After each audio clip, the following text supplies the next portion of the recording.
Uma vida com propósito, de Rick Warren. Dia 18. Tendo uma vida em comum. Cada um de vocês faz parte do corpo de Cristo, e vocês foram escolhidos para viver juntos em paz. Colossenses 3,15. Como é bom e agradável que o povo de Deus viva unido como se todos fossem irmãos. Salmos 133, 1. A vida foi feita para ser compartilhada. Deus deseja que experimentemos uma vida em comum. A Bíblia chama comunhão essa experiência compartilhada. Hoje em dia, entretanto, essa palavra perdeu grande parte do seu significado bíblico e comunhão ou confraternização quase sempre é uma referência à conversa casual, a alguma atividade social, à comida e à diversão. A pergunta de qual igreja você participa significa qual igreja você frequenta. Ficar para a confraternização normalmente significa esperar pelo lanche. Comunhão é muito mais que apenas aparecer nos cultos. Significa experimentar a vida juntos. Isso inclui amar de modo altruísta, compartilhar com transparência, servir nas necessidades práticas, autossacrifício, consolar solidariamente e todas as outras atividades seguidas de expressão uns aos outros encontrada no Novo Testamento. Quando se trata de comunhão, o tamanho importa. Quanto menor, melhor. Você pode adorar no meio de uma multidão, mas não pode ter comunhão com todos ao mesmo tempo. Quando um grupo aumenta para mais de 10 pessoas, alguém deixa de participar, normalmente o mais reservado, e umas poucas pessoas acabam dominando o grupo. Jesus ensinava dentro do contexto de um pequeno grupo de discípulos. Ele podia ter escolhido mais, mas sabia que 12 pessoas era o número máximo para um grupo em que se pretende que todos participem. O corpo de Cristo, assim como o próprio corpo humano, é na verdade um conjunto de muitas células pequenas. A vida do corpo de Cristo, tal qual o nosso corpo, está contida no interior das células. Por essa razão, todo cristão deve fazer parte de algum pequeno grupo dentro de sua igreja. Um grupo de comunhão nas casas, uma classe de escola bíblica dominical, um grupo de estudo bíblico. É nesses encontros que ocorre a verdadeira comunhão, não nas grandes reuniões. Se você imaginar sua igreja como um navio, os diversos grupos são os botes salva-vidas presos a ele. Deus fez uma fantástica promessa a respeito dos pequenos ajuntamentos de cristãos, pois onde se reunir 2 ou 3 em meu nome, ali estou eu no meio. Mateus 18:20. Infelizmente, mesmo que você frequente algum grupo, isso não é garantia de que irá experimentar comunhão real. Muitas classes de escola bíblica dominical e outros grupos na igreja ficam presos à superficialidade e não fazem ideia de como é experimentar a verdadeira comunhão. Mas qual é a diferença entre a comunhão verdadeira e a comunhão falsa? Primeiro, na verdadeira comunhão, as pessoas experimentam autenticidade.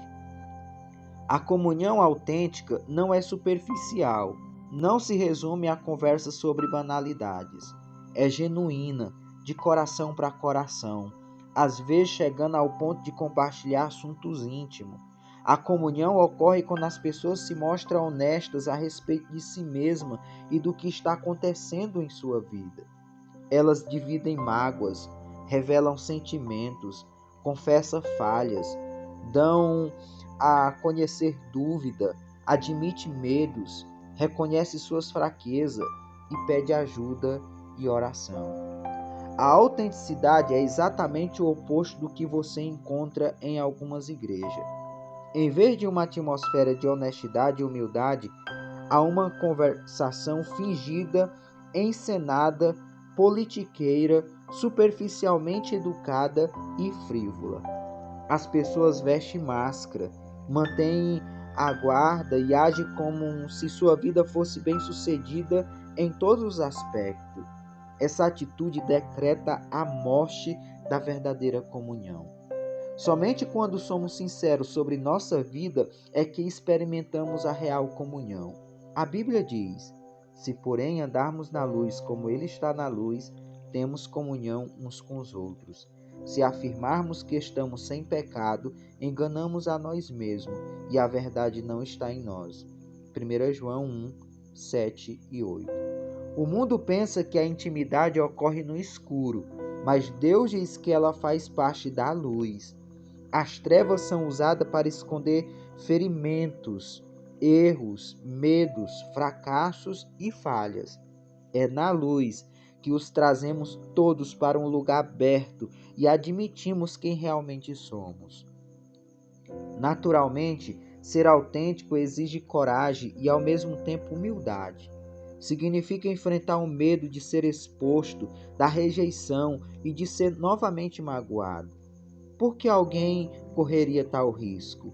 Porque é a única maneira de crescer espiritualmente e ser emocionalmente saudável. A Bíblia diz: faça disso uma prática comum. Confesse seus pecados uns aos outros e orem uns pelos outros para que possa viver junto, integrados e curados. Tiago 5,16. Só crescemos assumindo risco e o mais difícil de todos é ser honesto com você mesmo e com os outros. Segundo, na verdadeira comunhão, as pessoas experimentam reciprocidade. Reciprocidade é a arte de dar e receber, é depender um do outro. A Bíblia diz: o modo pelo qual Deus formou o corpo humano é o modelo que nos ajuda a entender nossa vida comunitária na igreja. Cada parte depende da outra. 1 Coríntios 12:25. A reciprocidade é a essência da comunhão. Edificar relacionamentos recíprocos, compartilhar responsabilidade e ajudar uns aos outros. Paulo disse: quero que nos ajudemos uns aos outros com a fé que possuímos. A fé me ajudará e a minha fé ajudará vocês. Romanos 1, 12 e 12. Somos mais constantes em nossa fé quando outras pessoas caminham conosco e nos incentivam. A Bíblia recomenda a responsabilidade, incentivo, honra e serviço recíproco. Romanos 12, 10. Em mais de 50 ocasiões no Novo Testamento, somos orientados a realizar diferentes tarefas uns aos outros e uns dos outros. A Bíblia diz: esforcemo-nos em promover tudo quanto conduz à paz e à edificação mútua. Romanos 14, 19. Você não é responsável por todo o corpo de Cristo, mas tem responsabilidades para com ele. Deus espera que você faça tudo que puder para ajudá-los. Terceiro, na verdadeira comunhão, as pessoas experimentam compaixão. Compaixão não é dar um conselho ou oferecer uma ajuda eventual. É penetrar e compartilhar a dor dos outros. A compaixão diz: compreendo o que você está passando e o que você sente não é estranho nem absurdo. Alguns chamam isso empatia, mas a palavra bíblica é compaixão. A Bíblia diz: como povo santo, assim sejam compassivos, bondosos, humildes, mansos e pacientes. Colossenses 3,12. A compaixão satisfaz duas necessidades fundamentais do ser humano: a de ser compreendido e a de ter seus sentimentos respeitados. Compreender e respeitar o sentimento de alguém abre caminho para a comunhão. O problema é que estamos quase sempre tão ansiosos para corrigir situações que não temos tempo de sentir compaixão. Ou então estamos preocupados com nossas mágoas. A autopiedade esgota completamente a compaixão pelas outras pessoas. Há diferentes níveis de comunhão, cada um adequado a um momento diferente. Identificamos os níveis mais básicos de comunhão no ato de compartilhamento e nos grupos de estudo bíblico. No nível mais profundo, temos a comunhão de serviço, presente na ação conjunta em viagens missionárias ou em obras de caridade. O nível mais profundo e intenso, porém, é a comunhão de sofrimento.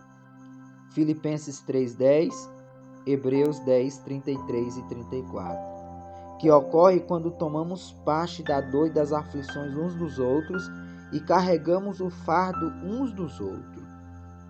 Os cristãos que melhor compreendem esse nível são aqueles que, ao redor do mundo, são perseguidos, discriminados e muitas vezes martirizados por causa de sua fé. A Bíblia ordena: compartilhem os seus problemas e as aflições uns dos outros e desta forma obedeça à lei de Cristo. Gálatas 6:2. É em tempos de crise, tristeza e dúvida profunda que mais precisamos nos outros. Quando as circunstâncias nos esmagam a ponto de nossa fé vacilar, é que mais precisamos de amigos cristãos. Precisamos de um grupo de amigos que tenha fé em Deus por nós e nos ajude a superar as dificuldades. Em um grupo menor, o corpo de Cristo é real e palpável, mesmo quando Deus parece distante. Foi disso que Jó necessitou durante seu sofrimento. Ele exclamou: um homem desesperado deve receber a compaixão de seus amigos, muito embora ele tenha abandonado o temor do Todo-Poderoso. Jó 6,14. Quarto, na verdadeira comunhão, as pessoas experimentam misericórdia. A comunhão é um momento de graça em que os erros não são criticados, mas apagados. A comunhão acontece quando a misericórdia triunfa sobre a justiça. Todos precisamos de misericórdia, porque todos tropeçamos, caímos e precisamos de ajuda para retomar o caminho. Precisamos oferecer misericórdia uns aos outros e estar disposto a recebê-la uns dos outros. Deus diz: quando as pessoas pecarem, vocês devem perdoá-las e confortá-las para que não seja vencida pelo desespero. 2 Coríntios 2:7. Você não pode ter comunhão sem que haja perdão. Deus adverte: jamais guarde rancor. Colossenses 3:13. Porque a amargura e o ressentimento destrói a comunhão. Por sermos imperfeitos e pecadores, inevitavelmente magoamos uns aos outros, depois que passamos juntos há algum tempo. Às vezes magoamos uns aos outros intencionalmente e às vezes sem querer, mas de qualquer maneira faz-se necessário uma enorme quantidade de graça e de misericórdia para criar e manter a comunhão. A Bíblia diz: vocês precisam ter consideração para com as faltas uns dos outros e perdoar aos que lhe ofendem.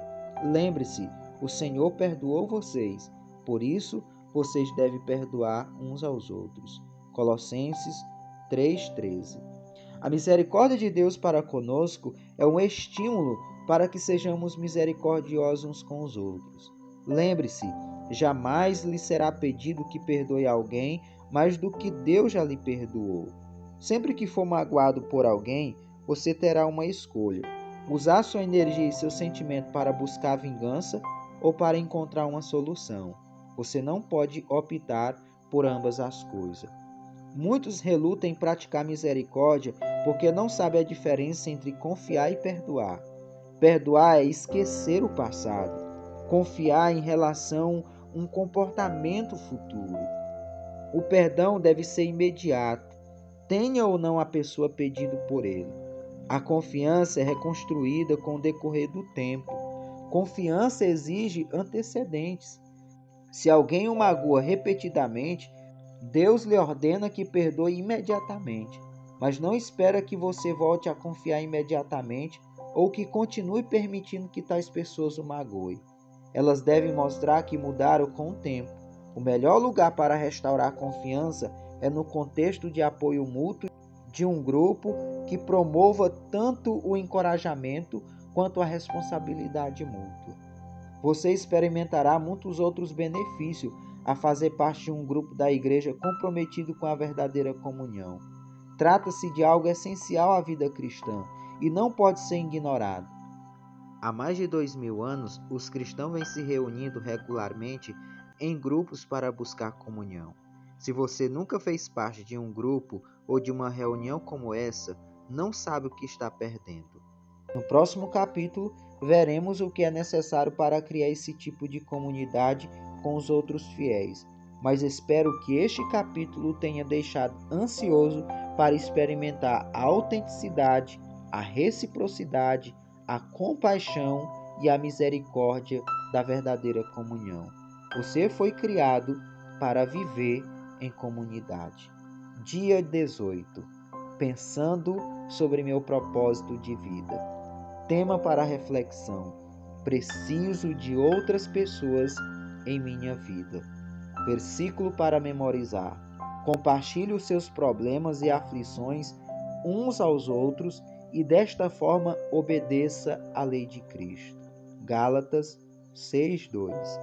Pergunta para meditar: que posso fazer hoje para me unir a outro irmão de maneira mais íntima e verdadeira? Reflita e até o próximo áudio.